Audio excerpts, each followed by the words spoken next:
यह महाभारत का वह अंश है जो धृतराष्ट्र की आत्मस्वीकृत का प्रभावशाली और मार्मिक चित्रण करता है। यह एक अंधे राजा की विवशता, पितृस्नेह में फंसी हुई उसकी बुद्धि और समय की भविष्यवाणियों से उपजी उसकी आशंका क्रमशः एक एक कर सामने आती है। हस्तिनापुर का राजमहल वैसा ही था जैसा युद्ध से पहले था, ऊंचा, भव्य, वैभवशाली। पर अब उस वैभव में जीवन नहीं था, केवल स्मृतियां थीं।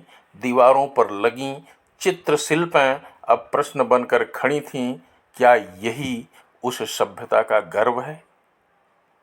धृतराष्ट्र सिंहासन पर नहीं, धरती पर एक कंबल बिछाए बैठे थे।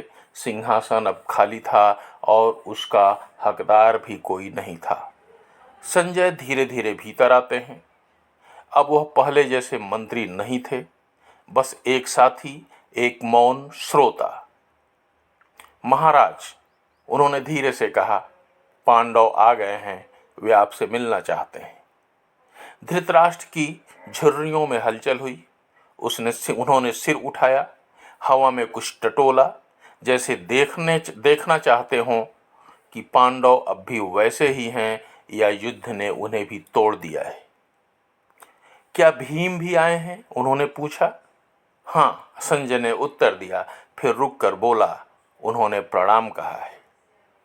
धृतराष्ट्र चुप रहे, फिर बोले, कभी सोचता हूँ अगर मैं देख सकता तो क्या मैं युद्ध को रोक पाता, या शायद और पहले ही अंधा हो जाता। उनके स्वर में न क्रोध था, न करुणा, केवल थकावट थी, आत्मा की थकावट।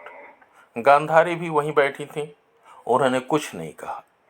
बरसों से उनके नेत्र पट्टी से बंधे थे, पर आज लगता था उन्होंने दुनिया के उस सत्य को देख लिया है जिसे कोई दृष्टिवान भी न देख सका है।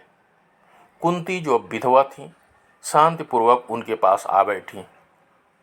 धृतराष्ट्र, उन्होंने धीमे स्वर में कहा, हम सब ने अपने अपने निर्णय लिए और उसकी कीमत भी चुकाई, पर अब समय है मौन स्वीकार का, शांति की खोज का। शांति? धृतराष्ट्र मुस्कुराए। क्या शांति उन चीखों से मिल सकती है जो कुरुक्षेत्र के मैदान में बिखरी पड़ी हैं? मैं उन आवाज़ों को भूल नहीं सकता कुंती। हर रात कोई न कोई पुकारता है, पिताश्री, और जब मैं जवाब देना चाहता हूँ तो स्मृति में केवल राख मिलती है। गांधारी की आंखें नम थीं, पर उनकी पट्टी सूखी।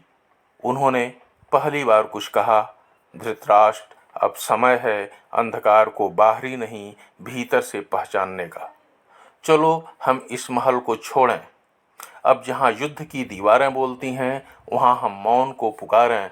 अंततः निर्णय लिया गया। धृतराष्ट्र, गांधारी और कुंती तीनों वृद्ध, थके हुए, पर एक नए सत्य की खोज में वन की ओर चल पड़े। पांडवों ने उन्हें विदा दी, हाथ जोड़े, पर कोई रोक नहीं सका। वन में वे तीनों एक छोटे आश्रम में रहने लगे। धृतराष्ट्र प्रतिदिन प्रातः नदी के किनारे बैठकर सूर्य की ओर मुख कर प्रार्थना करते रहे, जबकि उन्हें कुछ दिखाई नहीं देता था। हे प्रभु, तूने आंखें नहीं दी, यह मेरी परीक्षा थी, पर जब मन की आंखें बंद रहीं, वह मेरा अपराध था। वर्ष बीतते गए। एक दिन वन में आग लगी, सब लोग भागे, पर धृतराष्ट्र, गांधारी और कुंती वहीं बैठी रहीं, जैसे जीवन की आग अब उन्हें जलाने नहीं, मुक्त करने आई हो। तीनों ने अग्नि को स्वीकार किया, और जब धुआं छटा, कोई नहीं बचा था।